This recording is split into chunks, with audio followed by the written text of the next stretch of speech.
તો જામનગરથી અમૃતસરને જોડતા કરોડોના ભારતમાલા પ્રોજેક્ટમાં પણ ભ્રષ્ટાચારનો ચોંકાવનારો દાવો થયો છે।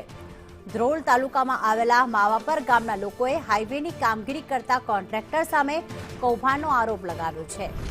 હાઈવે પર ઓવરબ્રિજ પાસેની સેફટી દિવાલ ધરાશાયી થઈ જતા ગુણવત્તા સામે સવાલો ઉઠ્યા હતા। કોન્ટ્રાક્ટરે પોતાના બચાવમાં રાતોરાત દિવાલનો કાટમાળ માવાપર ગામની સીમમાં નાખી દીધો હતો, જેના પગલે ગામના લોકોએ આ કૌભાંડની પોલ ખોલી હતી। હાઈવે પર સુરક્ષાને ધ્યાનમાં રાખીને આ સિમેન્ટની દિવાલ બની હતી, પરંતુ લોકોની સુરક્ષા માટે બનેલી દિવાલ જ તૂટી ગઈ હતી। લોકો સવાલ કરી રહ્યા છે કે નેશનલ હાઈવે ઓથોરિટીને આ કોન્ટ્રાક્ટરની બેદરકારી દેખાતી કેમ નથી? શું આ હાઈવે બનાવવામાં પણ ભ્રષ્ટાચાર થયો છે? કોન્ટ્રાક્ટર પર કયા અધિકારીઓના ચાર હાથ છે? શું હાઈવે ઓથોરિટી કોઈ મોટી દુર્ઘટનાની રાહ જોઈ રહ્યું છે? કામની ગુણવત્તાની ચકાસણી આખરે કોણે કરી અને જવાબદાર કોન્ટ્રાક્ટર તથા અધિકારીઓ સામે કાર્યવાહી ક્યારે થશે? સૌથી મોટો એ સવાલ છે કે કરોડોની કટકી કોના કોના ખિસ્સામાં ગઈ હશે?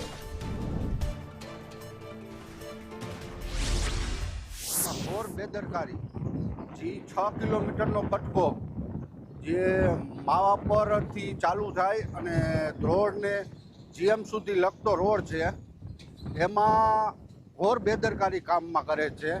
અને દિવાલ 1.5 કિલોમીટરની દિવાલ એમનેમ ધરાશયી થઈ ગઈ છે અને કોઈ જાતનું અંદર મટીરિયલ ઉપયોગ કરતા નથી।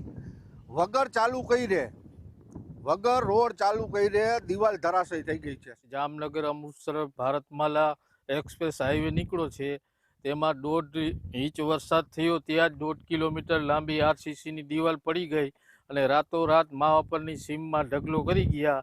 મને એવું લાગે છે આમાં તદ્દન ભ્રષ્ટાચાર જ થાય છે।